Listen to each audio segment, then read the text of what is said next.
제가 아까 강도 간다고 했는데 한 가지 놓친 게 있어요. 그래서 원거리 무역을 하고 나서 이제 강도를 할게요. 자, 여기 보면 이제 원거리 무역은 이제 배경을 보면 11세기 이후에 이제 상업이 부활되면서 주변 농촌 지역이나 도시 중심의 국지적인 상업이 발달되잖아요. 그러면서 이 국제 산업이 서로 연결되면서 국제 무역으로 신장하게 돼요. 그래서 원거리 무역이 발달되고 대도시 중심이 발달됐는데 특징이 뭐냐면 육로 통상보다 수로 통상이 더 발달됐다. 이거는 당연한 거예요. 왜냐하면 정근대 시대 때는 기차인지 도로 같은 거 자동차들이 별로 없다 보니까 수송 단가 높이기 위해서는 수로 통상이 되게 좋아요. 그래서 수로 통상은 특히 이제 해운가 바닷길로 이용한 해운가 그 다음에 이제 내륙 해운 같은 거 있죠? 내륙 해운과 바닷길 바닷길 이렇게 내륙 해운과 바닷길로 이용해갖고 하게 됐다. 그 다음에 이제 영주가 시장을 통제했는데 간세, 통행세, 시장세를 징수했다. 그래서 영주들이 대부분 시장을 많이 만들었어요. 왜? 돈이 되니까. 그래서 그 대표적인 것이 예전에 시험 문제 나왔던 쌍파뉴 대시죠. 쌍파뉴 대시. 그래서 길드가 만든 게 아니라 영주가 만든 거야. 영주가.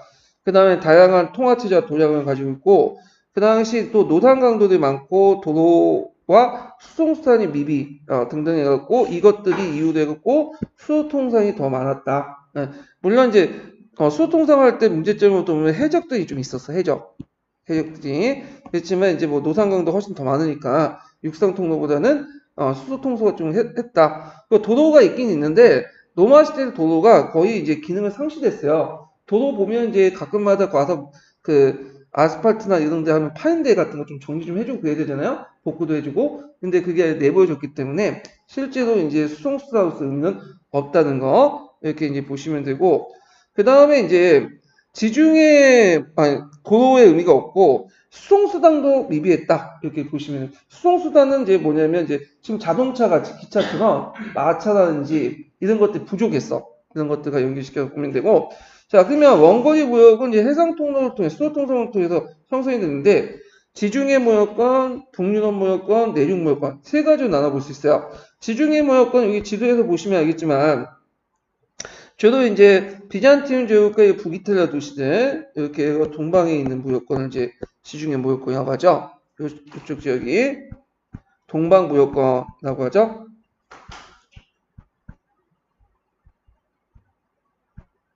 그래서 처음에는 비잔티움 제국 콘스탄티노플이 중심이었다가 나중에는 북부 이탈리아 동시들이 이제 중심이 돼요. 그래서 동방 산물들을 이제 주도하는데 되게 이제 뭐냐면 기중품들 되게 비싼 고가들이죠. 고가 품들을 했고 그 다음에 이제 또 하나가 이제 두 번째가 북유럽 무역권인데 북유럽 무역권이 프랑스와 그 다음에 북독일 그 다음에 저쪽 스칸디나비아 영국을 이렇게 연결하는 무역권이죠. 여기는 이제 주로 생필품 등 필요한 물품들 생필품 등을 연결하고 그 다음에 쌍파뉴 대신은 여기와 여기를 연결하는 지역이 샹파뉴야. 그래서 이 샹파뉴 백을 중심으로 그 지역을 동시에 샹파뉴 백이 통치하는 지역을 중심해서 여러 이제 지방 도시들이 형성돼 시장들이 형성돼요. 쌍파뉴 지방 도시다. 주로 이때는 이제 바다를 이용하는 게 아니라 내륙해운들 강이나 이런 걸 이용해가지고 이렇게 있다. 그래서 이제 북유럽 그 무역권과 그 당시 지중해 무역권을 서로 연결시켜주는 무역권이었다. 예전에 시험 문제 나왔던 게 이 쌍파뉴 지역에 했던 쌍파뉴 대시가 시험 문제 많이 나왔어요. 자, 구체적으로 이제 보면 북이탈리아 도시의 동방 무역을 주도했고요. 대금융가가 출연되죠. 프렌체 메디치인가가 대표적인 가문이고 동서 무역이 발달해갖고 십자군 이후에 이제 북이탈리아 도시들이 이제 주도권을 장악했는데 되게 상품들 보면 그 당시에 고가품이에요. 그래서 동방의 항로, 변직물, 설탕, 염료 등등등 이런 것도 있고 서방의 모직물이 거래됐다. 그래서 이제 제일 중요한 게 이제 향로인데 이 향로가 되게 향신료 계통이거든요. 그래서 뭐 계피, 육두 뭐 이런 것들 향로라고 하잖아요. 후추 같은 것들. 이런 것들이 되게 고가로 팔렸어. 왜 팔렸냐면 그 당시에 그 서양인들은 고기를 좀 많이 먹었어요. 지금도 많이 먹죠. 왜 고기를 많이 먹었냐면 곡물 생산이 잘 없어가지고 낮아가지고 고기를 많이 먹었거든요. 대신에 근데 문제는 그 당시에 냉동 기술이나 냉장 기술이 발달하지 못했잖아요. 그러니까 고기를 그대로 당장 먹지 못하면 어떻게 썩는 거야. 그다음에 그걸 방지할 훈제 요리가 발달해서 불에 그슬려가지고 고기를 좀 장기 보관을 하려고 했는데 일단 뭐 훈제를 해놓으면 먹긴 먹는데 이게 좀 시간이 지나면 뭐 비린내가 이상한 고기 역한 냄새 있죠. 이런 것들이 나. 그러니까 이제 이 뭐냐면 향료가 필요했던 거야. 향신료가. 뿌리면 그걸 없앨 수 있잖아. 오히려 맛을 더 맛있게 만들 수 있죠. 그래갖고 그 당시 향신료는 귀족들만 먹을 수 있는 부분이었어요. 근데 실제로 동남아시아 인도에서는 깔린 게 향신료죠. 예. 그리고 저도 카레 좋아하는데 이런 것들을 이제 많이 먹었는데 그 당시에는 유럽에서 이렇게 비쌌던 거예요. 나중에 지리사회 발견 이후에 발견의 원동력 중에 하나가 뭐냐면 향신료 때문에 간 것도 있어. 그 동남아시아 지역에 포르투갈이나 이런 지역 나라들이. 그래서 하여튼 이탈리아 북부 도시의 성장을 촉진시켰다. 그 다음에 북유럽 무역권을 볼게요. 아까 이제 북유럽 무역권은 북부 독일과 특히 프랑드 지방, 이거 예전에 시험 문제 나왔죠. 네, 프랑드 지역은 이제 위치가 물어보는 게 있었어요. 여기에 보면 이쪽 지역이 프랑드예요. 오늘 벨기에 있는 지역이 프랑드야. 그래갖고 이 프랑드 지역에서 이제 모직물이 이제 있는데 영국과 교육인데 영국은 모직을 주고 그걸 모직물 만들죠. 근데 15세기 이후부터 영국 그 프랑스 기술자들이 영어 건너오게 돼요. 잉글랜드에. 그러면서 이제 15세기 말부터 해갖고 무슨 운동이 나왔지? 16세기 넘어서 잉클리즈 운동이 나죠. 그러면서 이제 네덜란드하고 예전에 잉글랜드는 협력 관계였는데 이제는 모직물을 둘러싸고 어떻게 경쟁 관계가 돼요. 예. 자, 하여튼 그 다음에 북부 독일 도시도 있었어. 그게 한자 동맹이라고 하죠. 북부 독일 도시 여기 북부 독일 도시들이 한자 동맹이 있었고, 자, 그 다음에 이제 있었고 생활 필수품 위주로 교육했다. 그 곡물이 주로 무역 비중이 제일 높았고요. 그래서 그 외에도 프랑스 모직물, 그다음 북유럽 대표원 곡물, 그다음에 러시아의 모피. 러시아는 모피 사업이 되게 발전됐어. 모피, 짐승 가죽이나 등등등등. 그래서 러시아가 이제 이 모피를 얻기 위해서 어디까지 진출했냐면 시베리아까지 진출했어. 시베리아까지, 극동까지. 그래서 러시아가 이제 그 모피를 얻기 위해서 시베리아와 그 다음에 극동까지 동진 정책을 하게 되죠. 예, 그런 것들과 연결시켜서 좀 보시면 되고, 뭐 노르웨이산 목재나 대구 청어, 스웨덴 철, 영국의 양모 등등이 있었다. 예. 그다음 내륙 무역권은 북유럽 산업권과 지중해 상권을 연결시켜 주는 건데 그 당시에 송강, 눈강, 세네강, 누아르강은 내륙 해운을 이용해서 유럽 각지로 연결돼 있었다. 그리고 대표적인 이제 것이 상파뉴 대시다. 그러면 여기에 더 살펴볼 것이 뭐냐면 상파뉴 대시예요. 이게 이제 예전에 시험 문제 나왔던 건데 여기는 서양사 개론에 있는 내용과 그 다음에 그 당시 그 서양 중세사 있는 내용을 제가 정리를 했어요. 이 부분을. 그래서 그 내륙 그 무역권의 등장 배경을 보면요.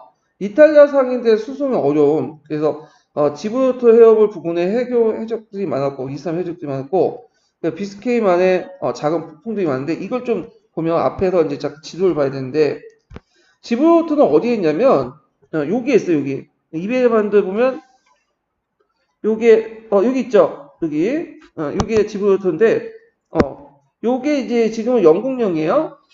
예, 영국령인데 여기가 아니라 요쪽이다. 맞은편도 이렇게 있고 여기가 지브롤터예요. 근데 이게 원래 스페인 영역이지만 그 영국 땅이야 지금. 그래가지고 요게 이제 왜 영국 땅이야? 요번에 문제 나왔던 에스파냐 왕위 계승 전쟁에서 위트레트 조약 때 요 땅을 떼어준 거예요. 근데 이게 상당히 전략적 위치가 강한데 왜냐면 모든 지중해 이제 대서양으로 넘어가려면 이쪽 외곽으로 들면 여길 건너야 돼. 여기가 요 비스케만이나 여기 좁은 통로가 있어. 지브롤터가 있고. 근데 여기가 좁고 고통의 요지이다 보니까 어떤 문제점이 있냐면 해적들이 많아요. 그러니까 넓은 데서는 솔직히 말해서 왔다 갔다 하는 거 해적들이 아무리 해도 지켜볼 수는 없잖아. 근데 여기는 비스케만에 조금 있다가 보면 배가 지브롤터 부근에 딱 지켜보고 있다가 배가 왔다 갔다 하면 금방 포착이 될 거 아니에요. 지금 말라카협 같은데 해적들 많죠. 거기 좁은 그 해협에 뭐냐면 배들이 많이 왔다 갔다 하니까 완전히 노른자 땅이지. 그러니까 이제 여기에 많아. 그 비스크만은 여기 비스켓만은 여기 뭐냐면 좁은 지역에 해협이 물이 많기 때문에 많이 들어가기 때문에 울두모처럼 되게 물살이 강해요. 예. 그런 때 여기가 통과하기가 좀 힘들었어요. 그러다 보니까 여기가 위험하니까 당연히 어떻게 했어? 이탈리아 상인들은 요쪽 길보다는 요쪽 길을 택하는 게 낫겠죠. 그래가지고 이제 내륙 해운권이 이제 발달된 거야. 강길이. 자, 그래서 이제 내륙 해운을 이용했는데, 그래서 이탈리아 도시에서 마르쉐이유 거쳐서 프로방스, 롱간, 사우나가 그래갖고 이렇게 프랑드 지방까지 이렇게 연결됐다. 이렇게 보시면 되고, 근데 문제는 여기 보면 해운을 이용할 경우에는 바닷길을 이용하면 이게 단가가 좀 싸잖아. 운반비가 위험은 있어도. 그런데 또 이제 뭐냐면 여기 건너갔다고 해서 위험이 항상 없는 건 아니야. 왜냐면 해적은 피할 수 있어도 뭐는 피할 수 없어요. 육상에 있는 노상강도는 피할 수 없잖아요. 거기다가 또 이제 곳곳에 국경선을 몇 번 거쳐야 되니까 제후에 간세 징수가 많아. 또 재산 양탈도 많고. 이거 이제 한계도 있어. 근데 상대적으로 올 때 지브랄터 해협을 통과하는 것보다는 여기를 그냥 가는 게 더 이득이기 때문에 택했던 거고. 그래서 이제 중간에 쌍파뉴 백이라는 사람이 백작이 쌍파뉴 류를 중심으로 해서 주변을 통제하면서 주요 도시의 시장을 열게 돼요. 그래서 쌍파뉴 집안의 역할을 보면 시장 상가를 개설하고요. 질서 유지, 경찰 역할을 하고 분쟁 해결 재판권을 제공하죠. 벌금을 징수하고 한전상을 배치해서 수수료를 떼먹고 이런 역할을 해요. 그래서 재판권 행사를 통해서 정기시 규칙을 위반한 사람들에게 벌금을 징수했는데 정기시란 뭐냐면 이건 우리가 생각하는 소매상이 아니에요. 소매상. 이건 도매상이야. 그래서 소매상은 일반 소비자들을 대상하는 거고 도매상들은 주 상인들을 대상하는 거야.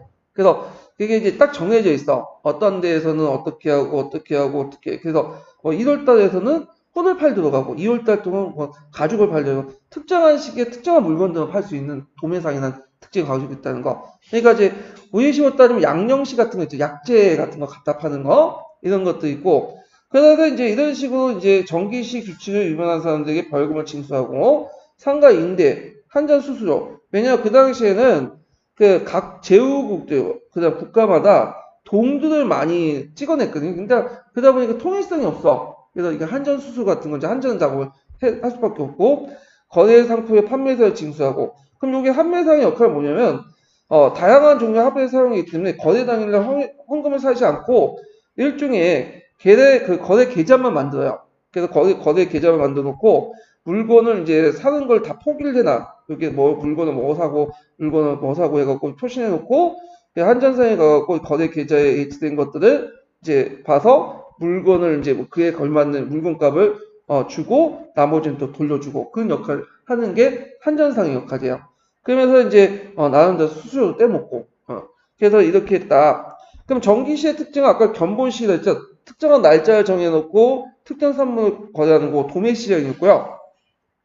그다음 이탈리아 상인과 북방 상인들 교류가 있었고, 그 다음에 가끔마다 제후들이 이용했어요. 왜냐하면 제후들이 이제 일종의 시간이 되면 그 말들이나 뭐 수레 이끌고 농민을 몇 명 데리고 와가지고 지금 뭐 지마트나 뭐 그런 데 가는 것처럼 하이마트 가는 것처럼 그냥 뭐야 다 물건 사들게 하는 거.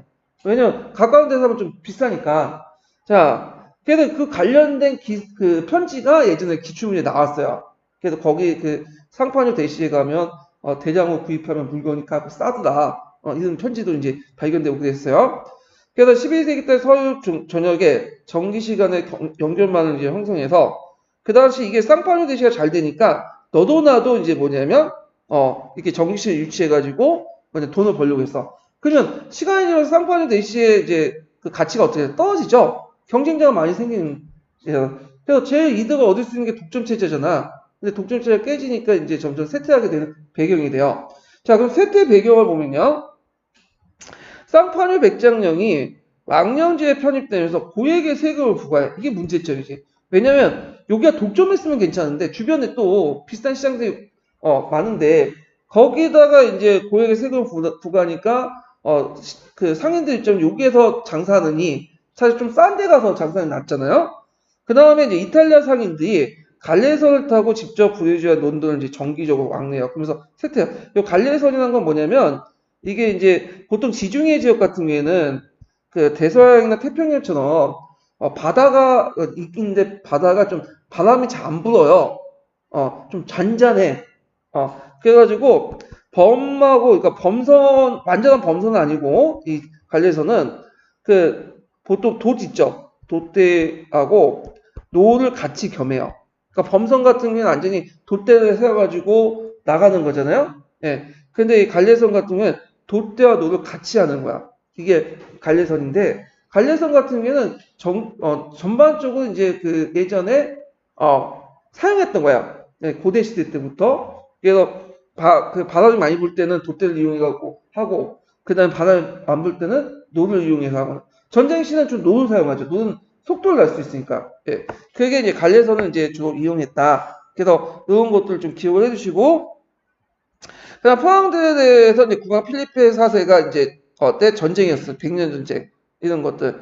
그리고 그때 이제 많은 이제 포항대 도시들이 약탈당했고, 그다음에 아까 이제 각지의 상설 시장의 성립으로 상권이 위축됐다. 이렇게 이제 기억을 해두시면 되죠. 그러니까 세태의 배경도 좀 외워두세요. 아마 이게 상파울루 대시가 나올 때가 됐어. 한 09년에 나오고 이제 안 나왔거든요. 09년인가?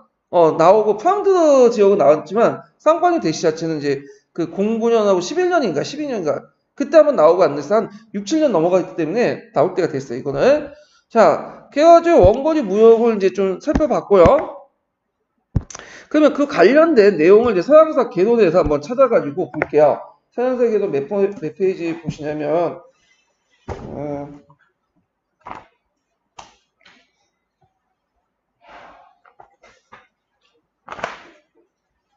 어, 208페이지 펴보세요. 208페이지.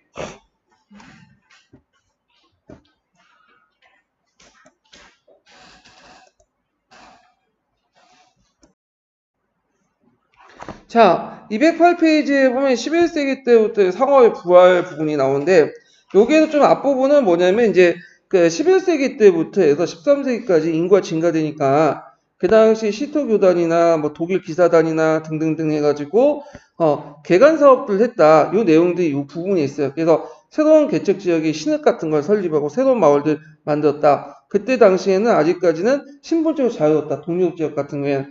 이런 것들이 이제 있으니까 이제 각자 보시고 본격적으로 이제 산업의 부활 부분 다음 장 넘어서 그 209페이지의 두 번째 단락부터 이제 읽어볼게요. 자, 여기에서 이제 쭉 이제 원거리 무역 같은 것들이 나오는데요. 그 내용들 보면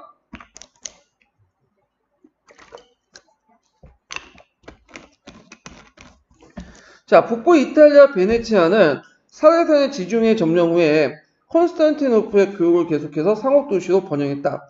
그 할기는 롬바디아 지역을 파급되어 11세기 초에는 제노아와 피샤가 대두되었으며 제노아 피샤는 사대산의 교육도 불산, 베네치아와 달리 사르디아나 코르시카로부터 사대산을 축출하고 노르마니 시칠리아 정복함으로써 서부 지중해를 이슬람으로부터 해방시켜 유럽의 교육 무대를 만들었다.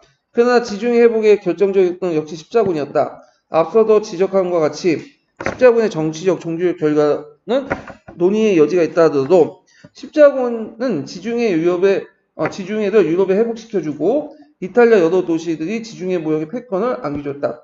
지중해 무역을 레파토 무역이라고 하는데 이거 본질은 동서무역이죠.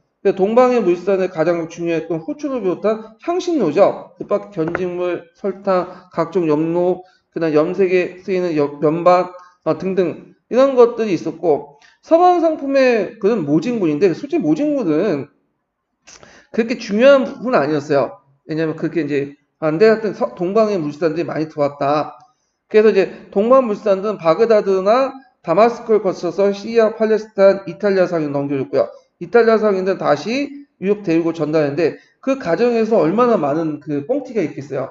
그래서 원래 원가보다 한 100배 정도 이렇게 받아먹고 그런 건데 자 이러한 남쪽 지중해 무역에 대해서 북방 무역의 중심은 프랑드 지역이죠. 예전에 한번 시험 문제 나왔던 지역이 여기 프랑드인데 발트해와 북해 한때 노르만의 활동 무대였으나 10세기 중엽에 이들의 침입이 가라앉고 질서가 회복되니까 브루에르 선도의 헨트, 릴레, 이프레, 두레 같은 프랑드 도시들이 북해 무역의 중심지로 번영하게 됐고 특히 이곳은 로마 시대 때 모직물 생산지로 되게 유명했어요.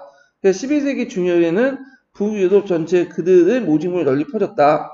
그래서 그 원료가 됐던 모직들은 양모는 어디에서 구했냐면 영국의 남부 지역산, 남부에서 구했죠. 그래서 이제 12세기 때 시토 교단들인데 이 교단에서 북부와 웨일즈 지역에 그 당시 목양글을 이제 실시했고 양지의 양보를 공급하게 되어 포란도산 모직물은 동방물산, 향신료, 비잔틴 견직물, 북방의 모피와 함께 가장 수요가 많은 수출품 중에 하나였다. 프랑스의 경제적 활기는 인접한 네덜란드를 자극하고 11세기 때 북부 독일 연안으로 다시 퍼졌다. 르베, 함부르크, 브루메, 단지니 이런 것들 한자 동맹을 결성하고 그 당시 그 노보그로드, 스칸디나반도, 브루에, 런던과 활발한 교육을 종사했다. 그다음 발트산 생선, 목재, 곡물, 모피, 금속 이런 것들, 호박 이런 것들 서유럽의 시장에 제공하고요. 오직물, 포도주, 향신료, 기타 사치품을 가지고 도왔다. 한자동맹은 한때 가맹도시가 90기가 넘을 정도 팽창했으며 독일에선 황제권의 약화로 자위상 함대와 요새까지 간축을 했었고 해외 상관까지 두었다. 자, 북부 이탈리아 중심으로 한 지중해 무역과 프랑스 지역 중심의 북방 무역이 경제적 활기가 점차 내륙으로 전파되어 전 유럽의 경제적 발전의 활기가 감돌게 되었다. 남원으로는 북상하는 활기와 북으로 남하하는 활기는 베네치아의 브릿지를 통하는 자연적인 교통의 중앙 지점인 프랑스의 쌍파뉴에서 마주치게 되는데 그래서 쌍파뉴 지방은 송강과 룬강에 통해서 남원은 마르쉐유에 연결되고 그다음 나일강, 모제강을 통해서 프랑스에 세네강을 통해서 파리와 프랑스에 그리고 누아르강을 통해서 중부 서북부 북부에서 연결 교통의 요지였다. 그래야 이제 여러 도시들 중에 여러 가지 시장이 형성되지 전기 시장이.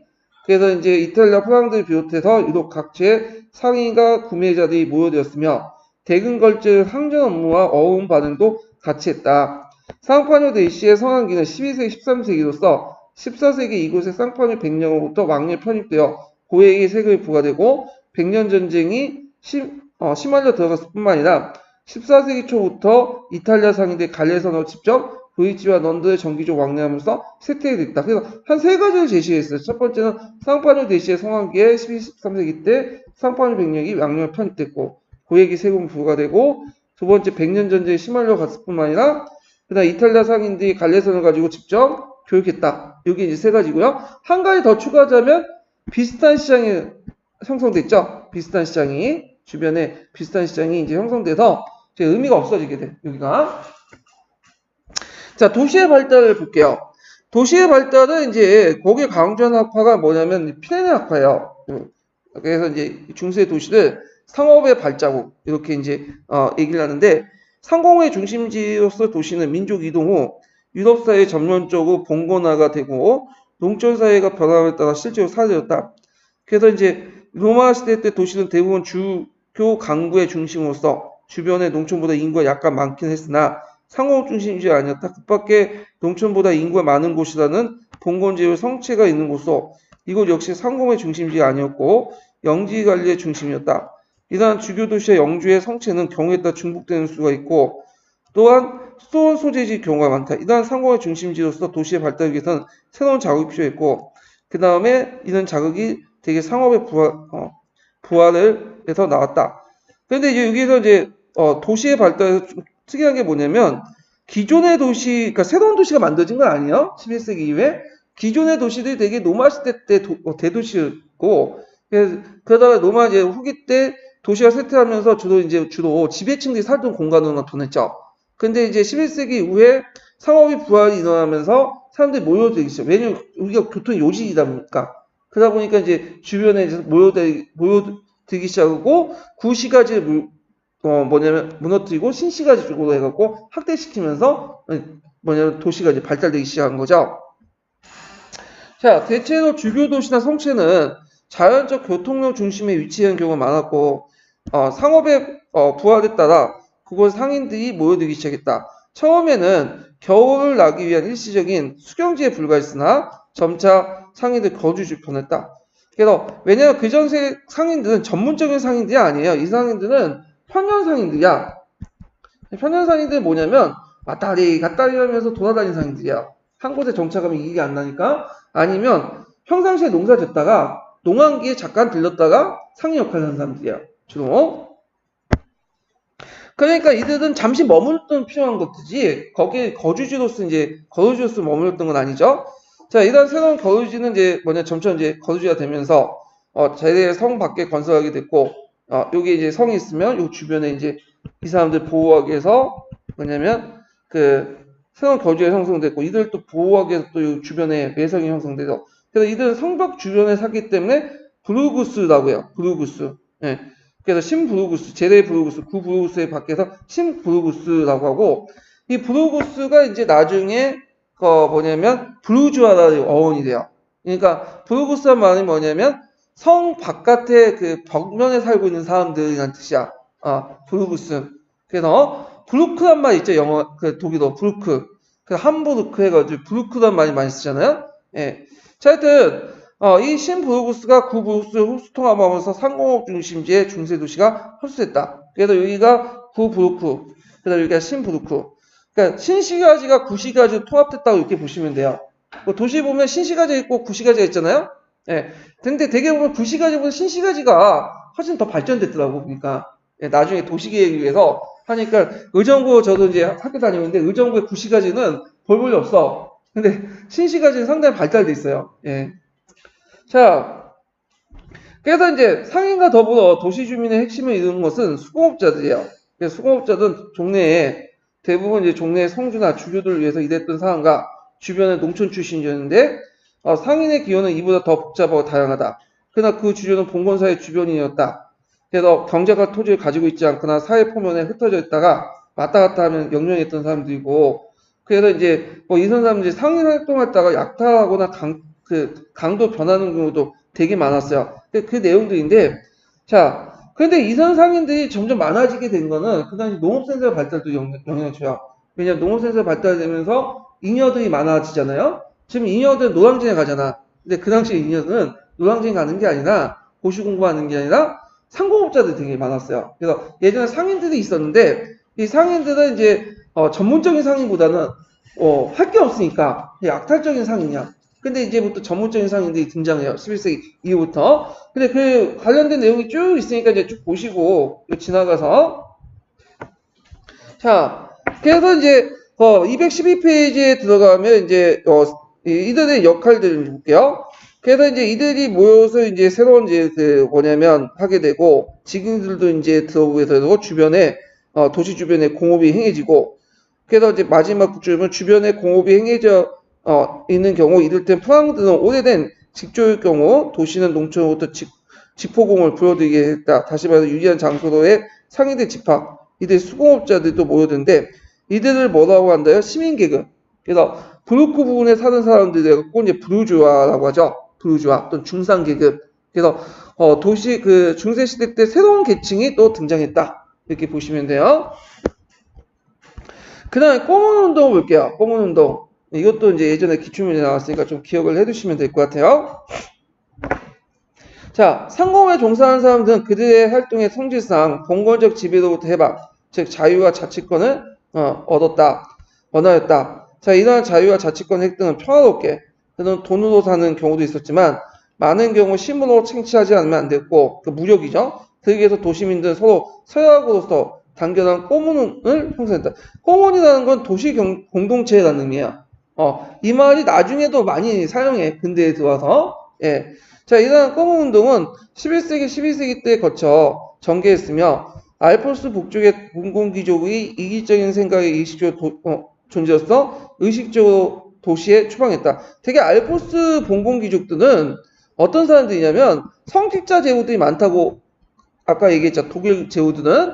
그래서 성직자 제후들은 자체적으로 병력이 없기 때문에 시민들 용병사고서 쫓아내고 그냥 그 도시를 장악하고. 근데 이에 반해서 이제 그 밑에 이탈리아 같은 경우에는 귀족들 세력이 좀 커요. 거기에다가 이제 군대도 가지고 있고 무력 투쟁이 안 돼.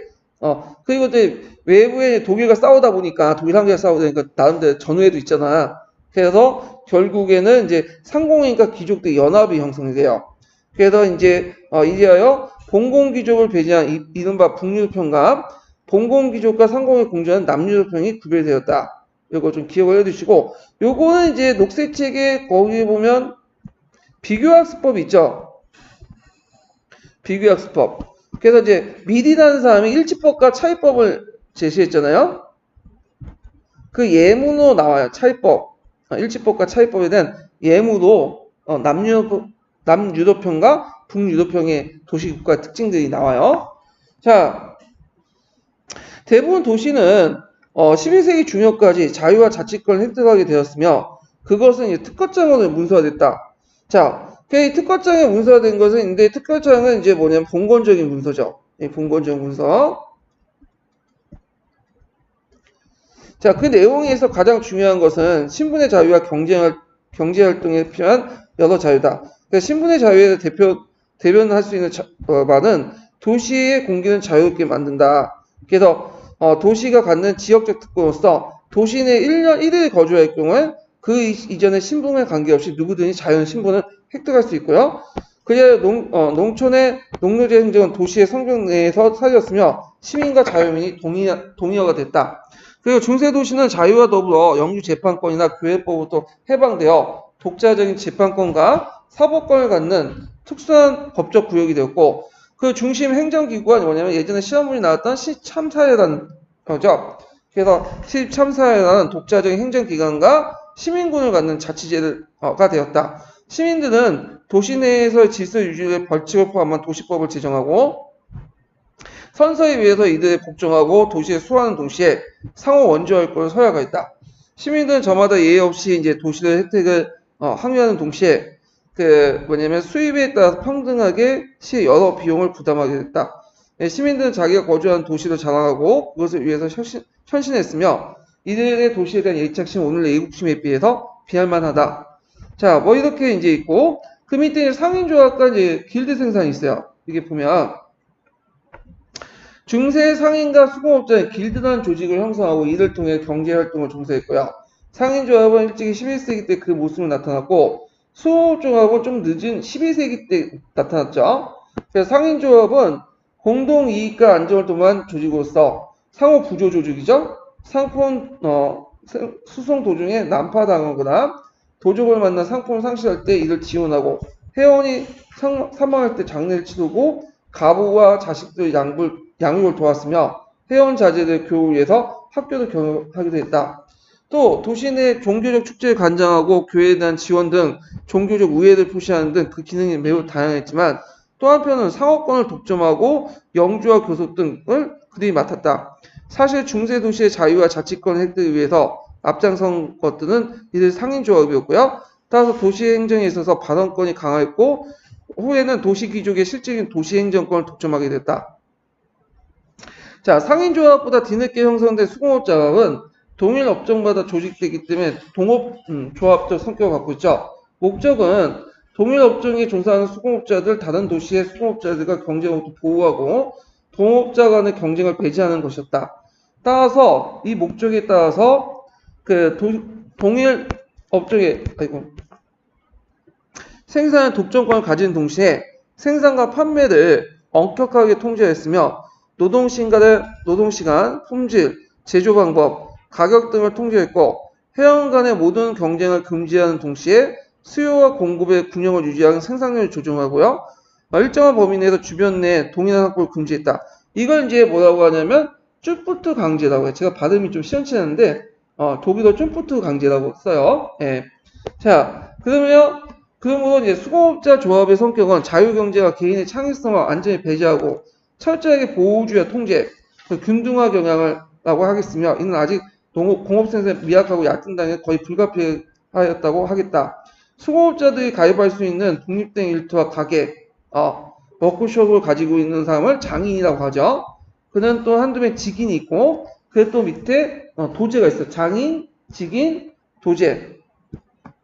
그래서 직인과 도제는 그 수도 조합에 의해서 규정되어 있기 때문에 마음대로 그 수를 늘릴 수 없었다. 도제는 나이 어린 일종의 수령공들을 그 장인과 친식을 같이 하면서 이들 배우게 하고요. 직종에 따라서 이제 그 지역에 따라 그 기간이 다르지만 대충 7년 정도 되면 직인이 되죠. 직인은 자기로부터 급료를 받으면서 본격적인 기술 연마를 하고요.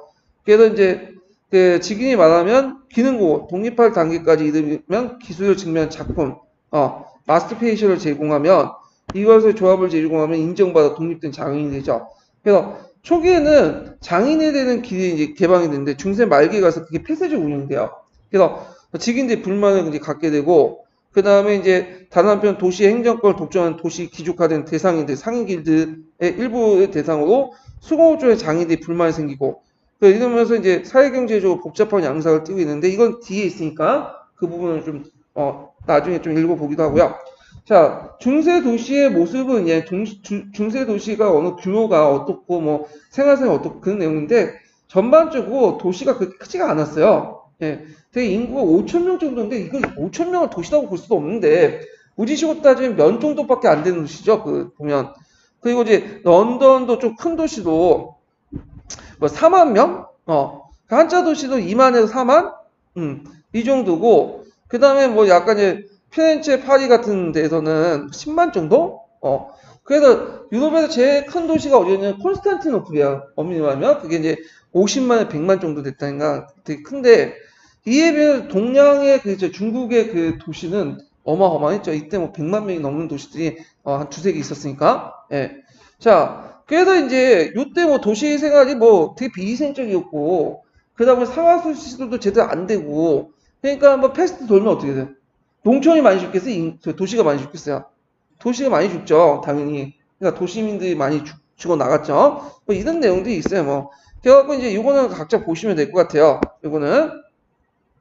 자, 그러면 중세 도시의 의의를 이제 볼게요. 자, 이 의의는 주로 이제 피레네아프에서 이제 주장하는 내용들이에요. 자, 요거 내용을 보면 상업 중심지로서 자유롭고 자치적인 중세 도시의 발달은 서로 그것이 아직 본거적 대회 속에서 산재하는 섬에 지내지 않다고 하더라도 여러모로 중요한 의미를 갖는 것이다. 중세 도시에서의 자유가 아직 집단적 지역적인 특권이었고 도시 내에서 상업활동이나 생산활동 역시 집단적인 보호와 엄격한 통제를 받으면서 완전한 개인의 자유와 자유경쟁에 입각한 근대사와 다른 것이었다. 그럼에도 불구하고 중세 도시의 발달은 비봉건적이고 비농업적인 사회 추천이죠. 이때 이제 비봉건적이고 비농업적인 사회 세력은 누굴 의미할까요? 부르주아 출신이죠. 부르주아. 예. 그래서 예속적 농노와 다를 뿐만 아니라 이들은 공공기족과 또 다른 능동적 진취적이고 자유로운 시민계급의 성장, 그리고 간섭과 대조적인 계약사상의 추정, 그리고 시장경제 발달, 이 모든 것이 도시에서 중요한 의미를 가지고 있을 뿐만 아니라 얼마 안 가서 이 주변의 농촌의 공건사에 대해서 서서히 그 결정이 해체작용했다. 해체작용의 대표적인 게 뭐냐면 장원제의 변화죠. 장원제가 고존장원제에서 순수장원제로 넘어가는데 뭐의 경우에는 도시경제의 발달과 연결돼요. 결국에는 또 순수장원제에서 장원제 자체가 이제 해체돼 나가잖아요. 예, 이런 이제 순서를 받게 되는데 그때 이 중세 도시가 큰 역할을 수행을 했다. 이렇게 이제 보시면 될 것 같아요. 자, 그래서 이제 있고 중세 중후기 때 도시경제 이제 이 관련된 그때 사회 계층화 양극화 도시의 양극화 이 관련된 내용을 좀 더 살펴볼게요. 몇 페이지 펴보시냐면 좀 약간 뒤로 넘어가서 251페이지 정도 이렇게 넘어갈게요. 251페이지 도시의 변화 내용을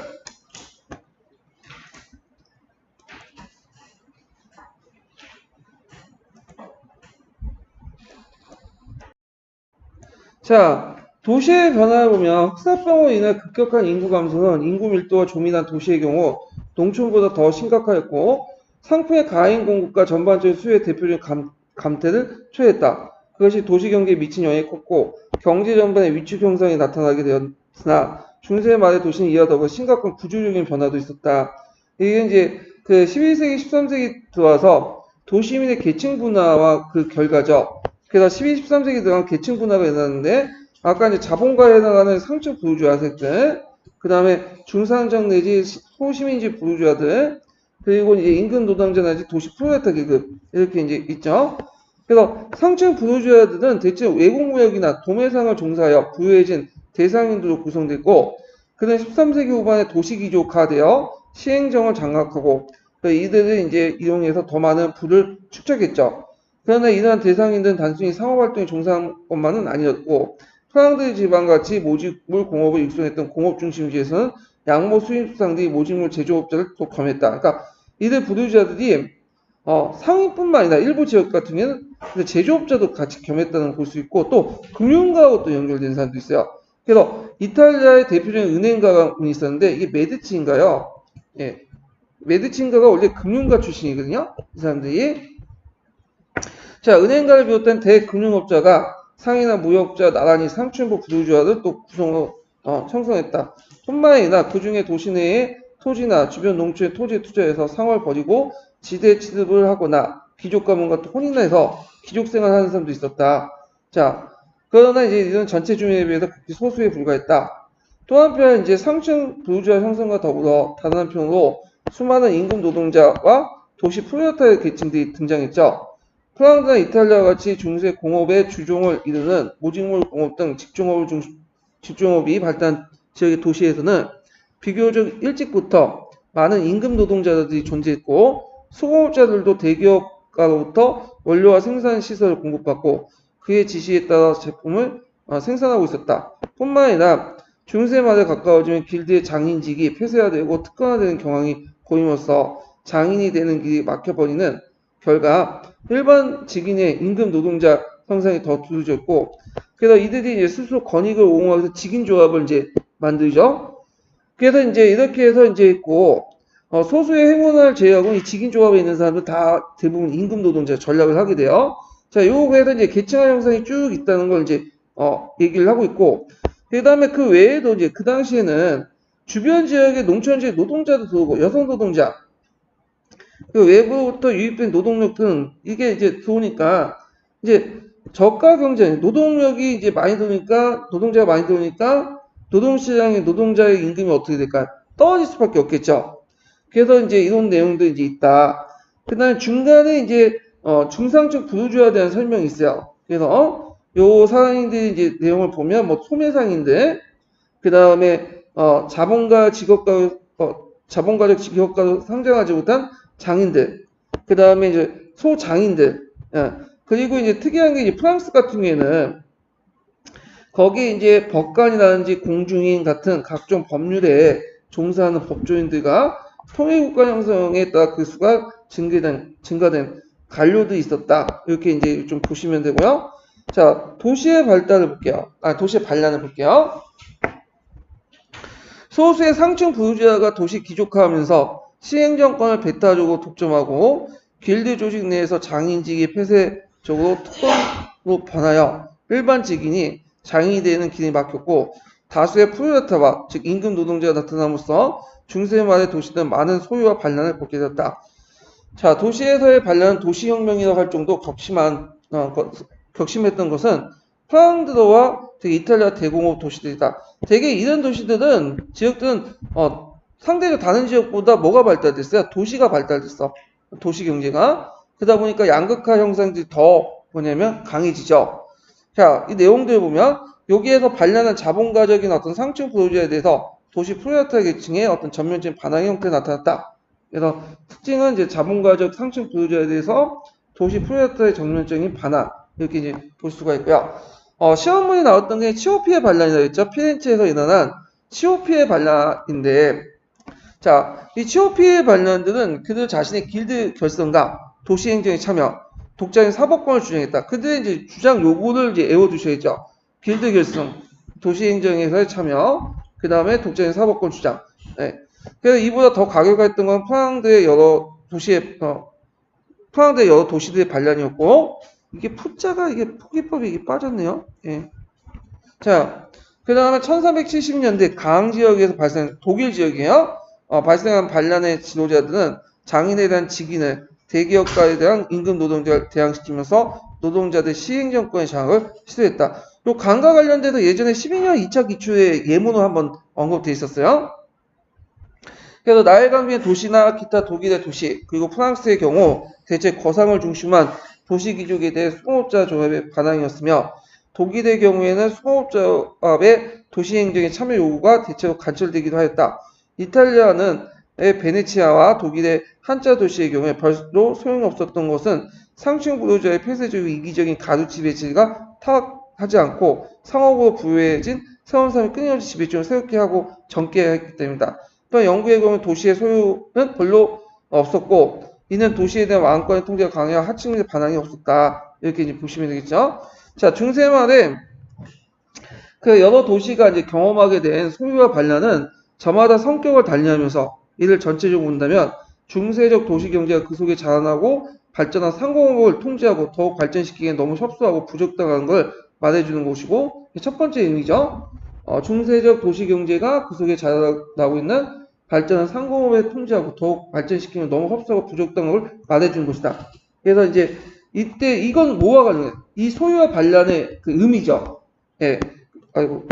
그러니까 두 번째로는 그것은 특권적이고 폐쇄적인 중세 도시의 길드적 생산체를 넘어서 자본주의 경제 체제의 어떤 출을 예고한 조직이며 도시를 대신해서 상공의 발달을 촉진을 보다 넓고 강력한 심, 즉 왕권을 중시하는 형성되고 있던 새로운 집권적 통일국가 등장을 요구하는 것이다. 두 번째 의미죠. 그래서 이제 중세 도시에 벗어나서 왕권을 중심으로 해서 새로운 집권 통일국가 등장 요구 이런 것들이 이제 반영된 것이다. 이렇게 볼 수가 있죠. 그럼 상인 자본가의 추정을 보죠. 이걸 왜 이렇게 했는지 모르겠어요. 이렇게 밑에 좀 내놓죠. 하여튼 자 상인 자본가인데 자 이 상인 자본을 이제 설명하기 전에 자본의 종류를 좀 얘기할 필요가 있어요. 그래서 이제 책에 보면 이제 종류 보면 상업 자본이 있고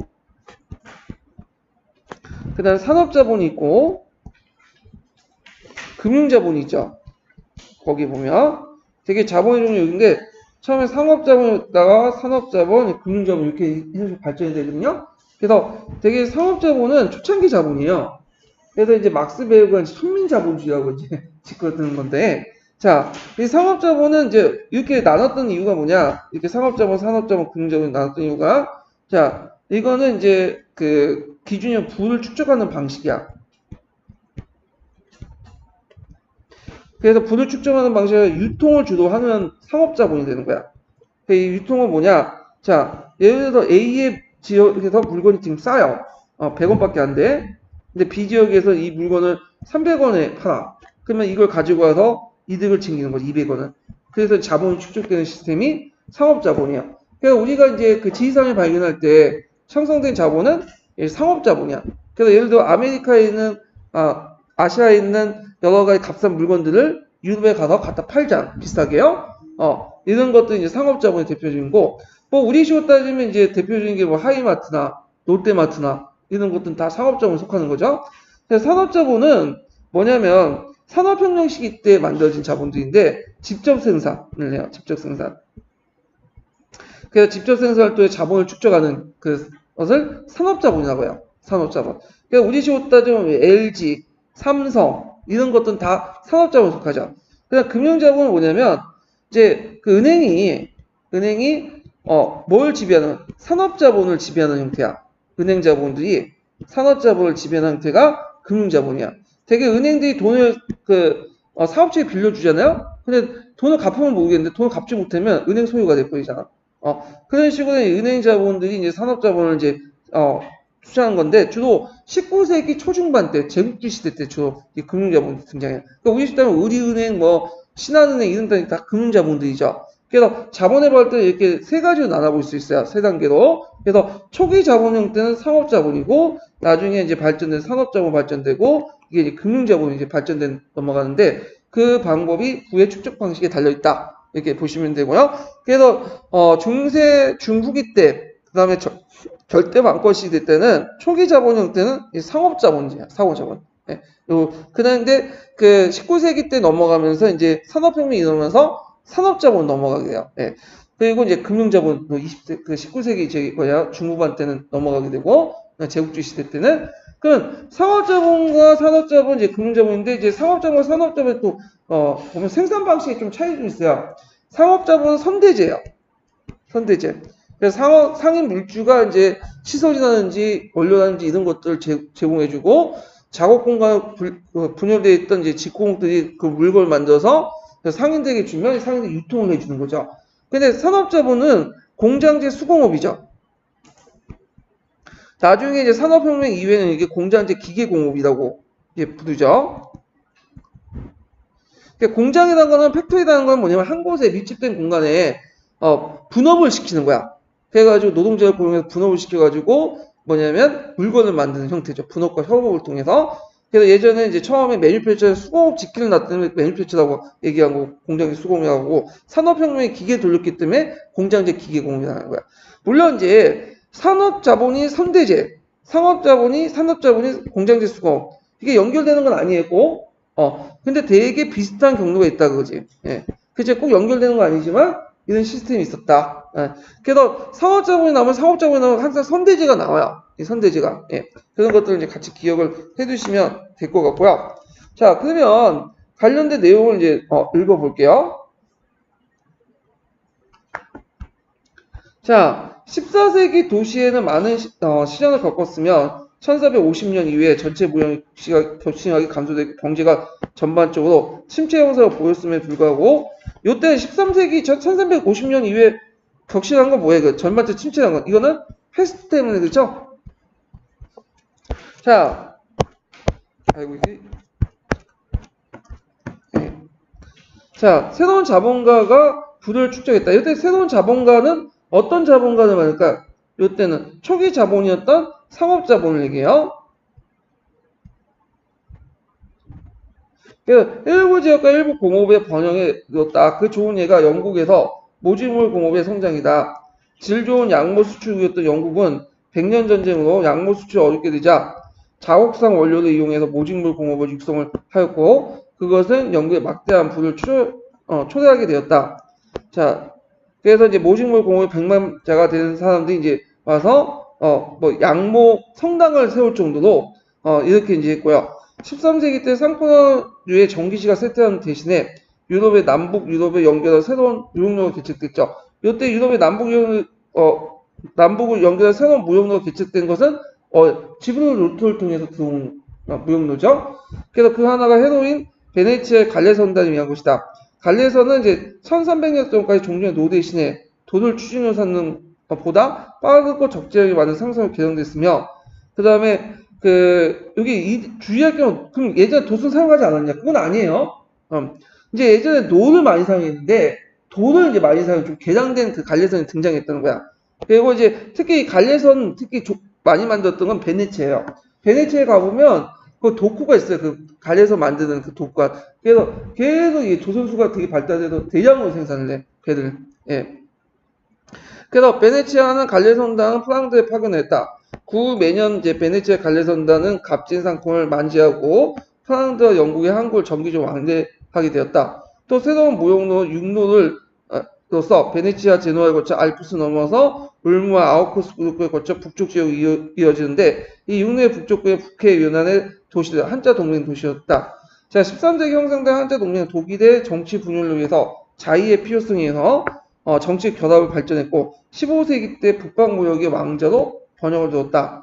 자, 14세기, 15세기 때 많은 변화가 있음에도 불구하고 그 당시 유럽의 국제무역 구조가 붕괴되는 일이 없었다. 경제가 이제 침체이긴 했으나 그 대신에 복식장부를 비롯해서 합리적이고 과학적인 기업 번영이 기술이 개발되었고 그리고 이제 경제적 호황기였던 13세기 정도에는 상인이 상당한 재산을 축적할 가능성이 있었으나 15세기 상인의 부는 전대보다 상당히 감소되었다. 그러나 약간의 가장 성공적 기업가는 전대에 볼 수 없었던 거대한 재산을 축적하였고 경우에 따라 그들은 기업의 경영에 필요한 이상의 자본을 소유하게 되고 토지를 구입하거나 이탈리아 대도시에서 시당국이 발행한 채권을 매입하기도 하고 금융에 종사하기도 했다. 그래서 이제 중세 말의 금융업인데 대개 보면 이제 중세 말의 금융업 같은 경우에는 좀 이제 뭐냐면 나라 리스크가 좀 컸어요. 지금처럼 뭐 금융시장이 발달된 건 아니었기 때문에 그래서 대개 보면 리스크가 크면 클수록 금리는 낮을까요, 높을까요? 예? 높죠? 그래서 우리가 이제 대부업체나 사채들 보면 금리가 높잖아. 그게 뭐냐면 떼일 가능성이 많거든. 그러니까 금리를 높여가지고 일종의 그 떼일 가능성 리스크를 낮춰주는 거지.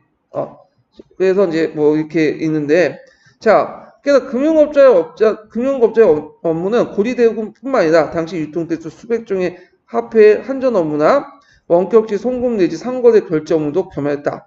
그래서 대표적 은행가가 이제 쭉 나와 있죠. 그래서 피렌체 대표적 은행가였고 뭐 페르치가 뭐 등등등. 이런 것들이 있었다. 그래서 이들은 이제 그 뭐 양모 수입과 모직물 수출 금융을 담당했고 영국과 프랑스 왕에 이제 막대한 돈을 대부를 했다. 근데 대개 보면 이제 이렇게 왕한테 대부를 해주잖아? 근데 쟤를 안 갚어. 그래서 잘 안 갚아 파산을 해요. 예. 자, 하여튼, 그 당시 이제 이런 가드는 아까 100년 전에 정비를 빌려줬다가 돈을 떼게 되죠. 그리고 나서 이제 등장한 이제 가문이 메디친가요. 메디친가는 원래 상인 제조업자로 출발해서 원모를 수입해서 방조공에서 공급하고 지포공을 공급하고 등등 해가지고 선대제 시스템을 통해서 나름대로 이제 성장해서 사는데요. 그러니까 원래 그러니까 산업자본가 했다가 금융자본 넘어갔던 거죠. 그래서 최초에 이제 축적된 자본은 1390년대 메디친 은행을 설립했고 유럽 각지에 지점을 갖는 등 유럽 최대 은행을 선정했다. 그리고 아우쿠스 그룹과 후고가 역시 독일 금융제국을 건설했고 그 출발점은 아마포와 직접 판매였다. 그래서 이렇게 이제 어떤 상업자본과 산업자본들이 금융자본을 선정을 했는데 대표적인 게 그 후고가하고 메디친가고 특히 메디친가는 그 필렌체를 이제 장악을 했고 그 다음에 국제 정치 그 당시 유럽 정치에 큰 영향을 줘요. 예. 그래서 이런 것들이 대자본가들이 많이 등장을 했다. 이렇게 기억을 해 두시면 되고요. 자, 그래서 이 밑에는 이제 대자본가들의 이제 경영 형태들이 쭉 있어요. 그래서 그냥 쭉 보시면 돼요. 그 메디친가가 나오고 뭐 이렇게 있는데 그냥 이건 사례들이 쭉 있으니까 그냥 쭉 넘어가시면 되고. 자, 쭉 넘어가서 이제 마지막 단락을 볼게요. 자, 영국의 경우에 상인 자본과 왕권의 결합이 좀 색다른 것이었다. 1313년 영국 국왕은 양모 수출 지정 항구를 지정하고 양모 수출을 양모 상인조합의 회원에게 한정했다.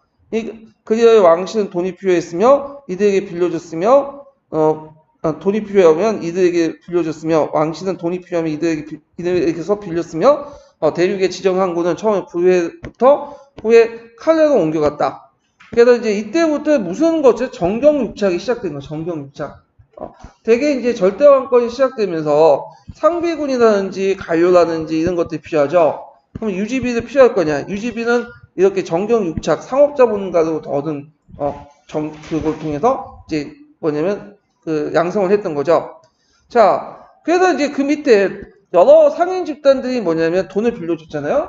근데 지금처럼 뭐냐면 이렇게 금융 시스템이 발달되고 뭐 리스크를 분산하고 그다음에 뭐 채무를 받을 수 있는 보장 그런 제도적 장치가 없었기 때문에 특히 빌려준 사람들이 되게 대제후들이나 왕들이잖아요.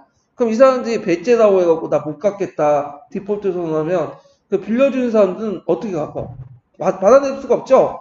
그러니까 대부분 상당수가 파산되는 게 많아요. 파산되는 게. 그래서 이제 하여튼 이런 파산된 거 있고 그 중에 일부는 또 살아남고 이렇게요.